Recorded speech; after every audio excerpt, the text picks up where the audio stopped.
Nag-practice po ako na siguro 6 years old po ako. Nag-practice po ako magpaberi. Nilalamig na, ganun. Nararanasan na rin po namin ang para po bagang nangangapal po ang aming katawan na nangangaligkig. Parang hanggang yun na po ang naisip ko na pwedeng panghanap buhay para po may makain dito, makain po sa... Thousands of children across the Philippines are engaged in small-scale gold mining. This type of work exposes these children to all sorts of danger. Many of them work underground, many of them work underwater, and many of them handle toxic substances. In March of this year, the government banned underwater mining and the use of mercury in small-scale mining. The government also bans the worst forms of child labor, but turns a blind eye to enforcing the law. Simula pa ako magkabod ng 11 years old pa lang po ako. Apat na taon po kasi ako nag-drop. Dahil po sa kabod.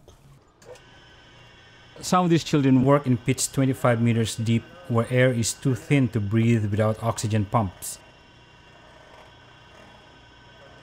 Nung una pong pinapasukan ko po, nasa 60 feet.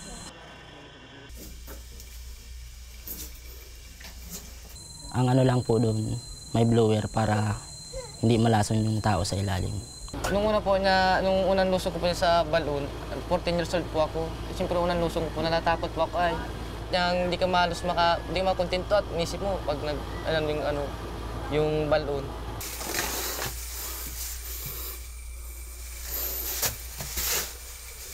Siyempre, kakatakot baga po. Tapos pa nag-aaral ka sa ilalim, kakakano rin yung mga gatak-gatak, sabi yung mga bato.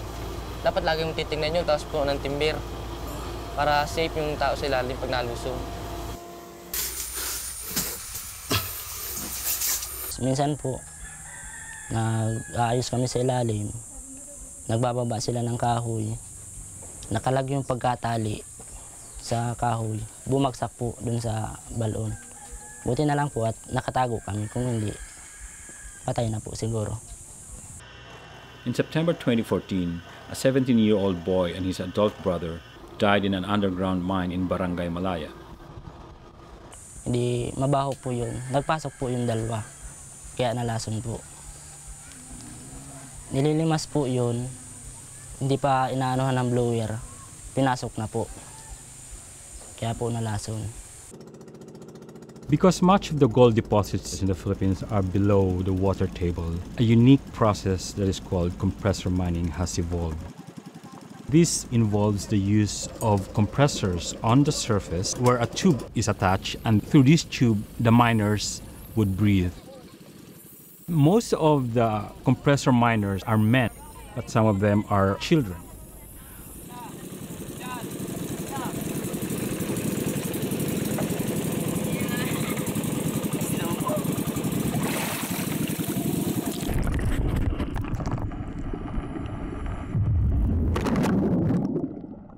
Gaano ka katagal dun sa lalim? Isang oras na po.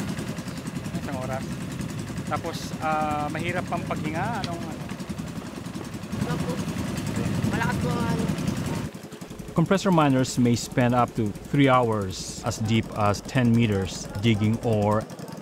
Somebody from the surface would bring up the ores in sacks and give these to the other miners on the surface who would then eventually pan for gold. There have been instances when compressor miners drowned, and there have also been instances when the compressor itself stopped working, thus depriving the miners below oxygen. Compressor miners are also at risk of decompression sickness, and many miners are vulnerable to skin diseases from the bacteria underwater. Besides the obvious risk of accidents, there is a more hidden, secret danger of mining, which is the use of mercury. Mercury is a toxic liquid metal that attracts gold particles and separates it from the sand and other elements, forming an amalgam. Lalagay niyo po ng asugi, and then papabirikin na po, ilalagay na. Pagkakawali po nun, ilalagay po sa paberik, tapos papabirikin na po. Ang makukuha mo lang po dapat sa paberik, asugi po, na may ginto. Pagka naging asugi na po yun, maaari nyo na pong pigain, tapos magiging ginto na po. Kapag po naging ginto, pwede nyo na pong lutuin. Pag po naluto na, pwede niyo na po itimbang. When this amalgam is burned using a blowtorch, the mercury evaporates into poisonous gas, leaving behind raw gold. Mercury attacks the central nervous system and can cause lifelong disability, including brain damage and even death.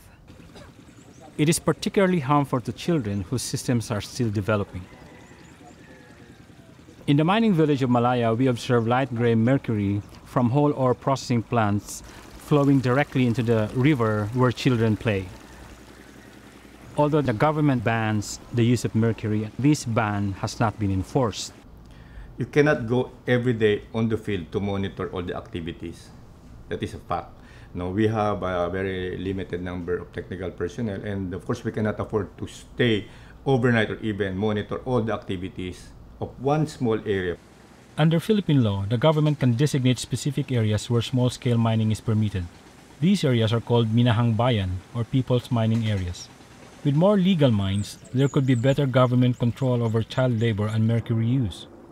But the new policy could also delay action on child labor and environmental harm for years until the new Minahang Bayan areas are finally in place.